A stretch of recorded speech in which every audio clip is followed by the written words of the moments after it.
I know deep up my feelings for you. Watch.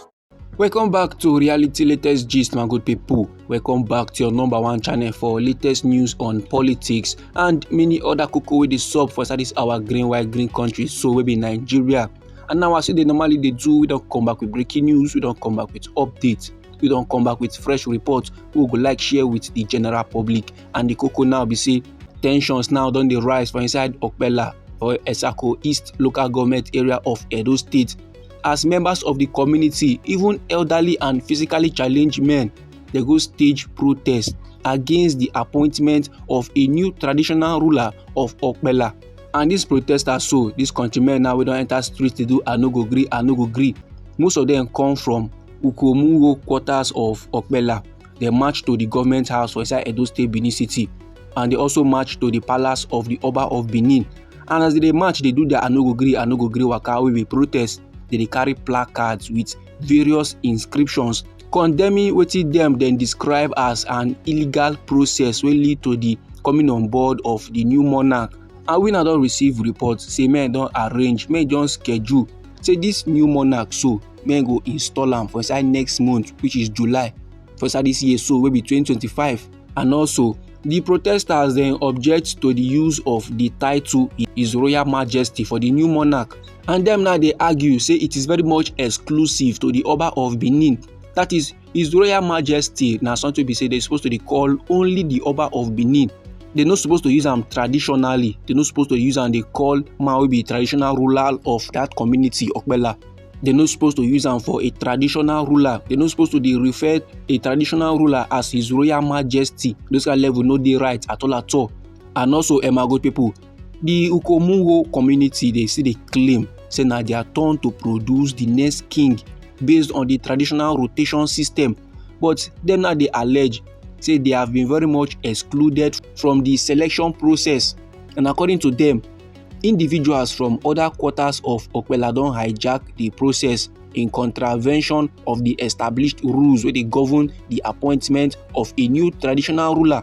And at the end of the former administration led by Godwin Obaseki, the countryman where they go by the name Lukman Akimokwe was appointed traditional ruler. But the decision can spark protest.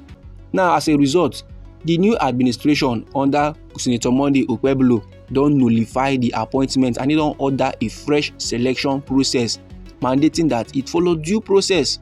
And now for many of my country people will never get the update. At the end of the tenure, the administration led by Godwin Obaseki, one countryman with a go by the name Lukman Akemokwe, he was appointed traditional ruler. But the decision can spark protest, and as a result, this new administration, so under Governor Monday Okpebolo, can nullify the appointment and he can order a fresh selection process, mandating that it follow due process. That is, make men do the thing legit and make them do a nice. This directive eventually led to the coming on board of Michael Sado as the new monarch. But however, my good people, the Okumoyo community, they don't maintain, they don't come outside the yarn, say their kingmakers were sidelined in the process. The thing was not done fair. And Governor Monday Okpebolo, we don't talk on before, say make the selection process follow due process, make they no add bagumago, make the thing go smooth and nice. Them now don't come outside, they complain. Say the thing no go smooth and nice at all. Then sideline their own people. Their kingmakers were very much sidelined in the process, and that is not fair. And now, speaking on behalf of the protesters, High Chief Julius, a representative of Okumoyo Council of Village Heads, now on the yarn, say this unfortunate development, they reflect the image of an administration where they stand for the rule of law or where they stand for justice and fairness. Them now they hope for a clean break from the unlawful actions of the past. If now they appeal, they give the state government, may therefore cancel the appointment of Michael Sado. I mean the government direct Okumoyo branch of the Oteku ruling house, may we be saying that their turn to produce the traditional ruler. So may they initiate a new selection process in compliance with the community's declaration. And this remarks, so my good people, it was very much echoed by Comrade Mary, will be the president of Okumoyo Youth Association. He now can reaffirm the community's rejection of the selection process and they call for its complete reversal.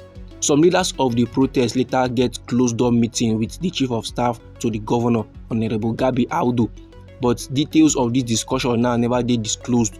Men never observe completely wetin dem discuss for the meeting, but be rest assured say men don table the matter already and they are looking forward to it. If last the Edo State government go favour Michael Sado, or if they go favour the community men wey don do protest, so reality latest gist go make sure say dem relay the message back to the general public. But anyhow the matter be for body, or if e be say e get contributions, no let anybody or anything stop you. Feel free make you put down your comment inside our comment section. Meanwhile, me still get another report for table wey I still need share give the general public. And the koko now be say the Edo State governor wey be Senator Monday Okpela, he now don call on all the residents of Edo State, including Nigerians at large, so make dem reflect on the enduring lessons of June 12, which is Democracy Day, and make dem renew their commitment to the principles of democracy, to the principles of justice and unity. Now, for one statement issued by the media aide of Governor Monday Okpela, and his media aide dey go by the name Fred Itua. Governor Monday Okpela dey let men dey know say June 12 will be Democracy Day. It dey serve as a powerful reminder of the sacrifices made by patriotic Nigerians, men wey champion the cause of true democracy. So him now dey urge citizens of Nigeria, him now dey urge country people to make dem safeguard the hard-won freedoms and democratic gains. And he still let men know say June 12 na a day to honor the memory of Chief MKO Abiola and those men wey play significant roles in the struggle for democracy wey we now dey cherish. Governor Monday Okpela of Edo State also highlights the dedication of his administration to Edo State people. He now dey let men dey know say this is administration dey deliver governance that is very much people-centered, and that na why this shine agenda come board. This shine agenda now is very much geared towards delivering tangible improvement in the lives of Edo people across all sectors, including security, plus healthcare, plus infrastructure, agriculture, and even education. And them dey work tirelessly to ensure that the dividends of democracy, the benefits of democracy are widely distributed. Everybody go benefit, and that go foster an environment of peace. That go bring about an environment of progress and economic prosperity for the general public. Then he can urge the Edo State citizens make dem for continue their active participation in the democratic process. This, my good people, na the statement, na the message wey Edo State governor dey pass dey give Edo State people. And this na the report, na the information I wan share give the general public. Now, anyhow the matter be you for body, or if you be say you get contributions about this very particular topic, so no let anybody or anything stop or intimidate you. Feel free make you put down your comment inside our comment section. Once again, now we be reality latest gist. Now they like give on latest news on politics and many other koko wey dey sup for inside this our green country wey be Nigeria. And now if you be say you like this report, if you like this update and you would like to receive more, then sharply make you subscribe to this channel and don't forget to put on the notification bell. The reason why it is very much important be say as we dey bring news dey come your side, now you go first receive the update and you go even get them sharp.